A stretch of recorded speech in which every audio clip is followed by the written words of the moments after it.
Friends, இன்னைக்கு நம்ம பார்க்க போறது ஆரணி சில்க் சாரீஸ். நம்ம ஆல்ரெடி இது நிறைய பார்த்துருக்கோம். இப்போ திரும்ப நாங்கள் ரீஸ்டாக் பண்ணியிருக்கோம். ஸோ நான் இதோட பிக்சர்ஸ் எல்லாமே நான் க்ளோஸ்அப்ல காட்டுறேன். பிகாஸ் ஏன்னா நிறைய டைம் என்னன்னா கஸ்டமர்ஸ் வந்து திரும்ப பிக்சர்ஸ் எல்லாமே கேட்குறீங்க. ஸோ அந்த டைம் என்னால் நிறைய பேருக்கு அனுப்ப முடியல. ஸோ பிக்சர்ஸ் எல்லாம் க்ளோஸ்அப்ல காட்டுறேன். உங்களுக்கு எது வேணுமோ ஸ்கிரீன்ஷாட் எடுத்து என்னோட வாட்ஸ்அப் நம்பருக்கு அனுப்பிடுங்க. ஸோ ஃபர்ஸ்ட் நம்ம பார்க்க போறது பார்த்தீங்கன்னா பர்பிள் வித் எல்லோ. இது மாதிரி dark purple with yellow border. Next second வந்து கிரே வித் மெரூன்.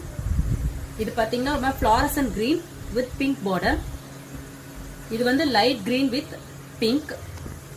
இது வந்து டார்க் கிரீன் வித் பிங்க். இது வந்து ஸ்கை ப்ளூலயே ஒரு மாதிரி mixed blue with maroon border. And இது வந்து டார்க் பாட்டில் கிரீன்லயே கொஞ்சம் ஒரு மாதிரி ப்ளூ கலர் ஷேட் வச்ச மாதிரி இருக்கு வித் பிங்க் பார்டர். இது வந்து ஸ்கை ப்ளூ வித் மெரூன். இது வந்து dark blue with maroon border. So இதோட பிரைஸ் பாத்தீங்கன்னா $399 plus